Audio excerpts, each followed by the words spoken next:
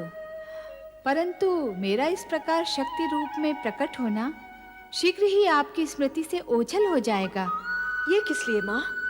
आप दोनों को ये स्मृति नहीं रहेगी कि मैंने आपकी पुत्री के रूप में जन्म लेने का वरदान दिया है। ऐसा क्यों मां सर्वेश्वरी? इस कारण कि मेरे जन्म के पश्चात आप मुझे साधारण कन्या समझकर उसी प्रकार स्वाभाविक व्यवहार करें जिस प्रकार सामान्य माता पिता अपनी पुत्री से करते हैं। ये किस लिए माँ? हर प्रयोजन बताया नहीं जाता महारानी वीरणी। जैसी माँ विश्वेश्वरी की इच्छा, परंतु अब हमारी कामना शीघ्र ही पूर्ण कीजिए। तुम्हारी कामना पूर्ति का वरदान तो मैंने दे ही दिया है महारानी वीरणी। कल्याण हो। जय हो मां आदिशक्ति जगदम्बे, जय हो मां। जय हो।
महारानी जी बधाई हो, बधाई हो।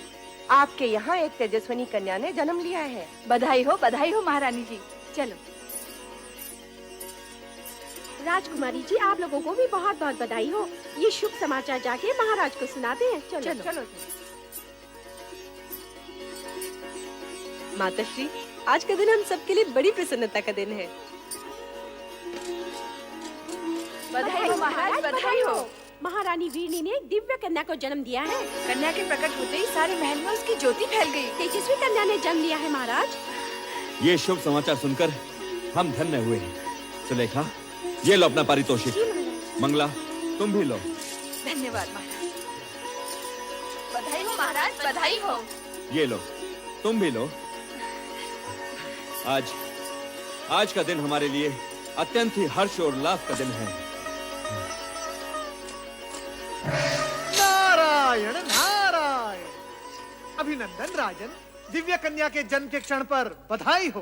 देवऋषि, आश्चर्य है, आप सही समय पर पधारे। नारायण नारायण। आश्चर्य कैसा राजन, दिव्य कन्या के जन्म का क्षण ही हमें यहाँ खींच लाया है। क्या कन्या दर्शन के लिए आप व्यग्र नहीं हो रहे हो? हाँ हाँ अवश्य। देवर्षि आप भी पधारिए, आइए। नारायण नारायण नारायण।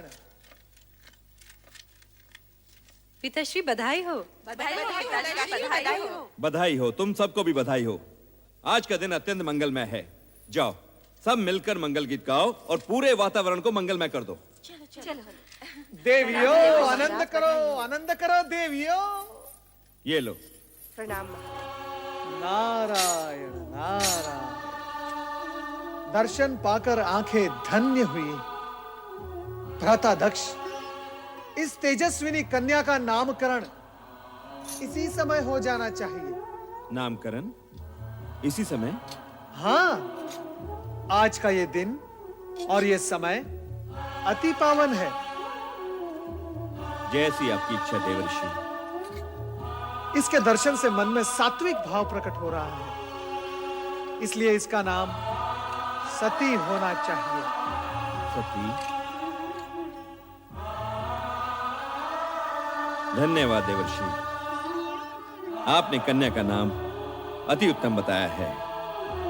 हमारी ये कन्या सती के नाम से ही प्रसिद्ध होगी।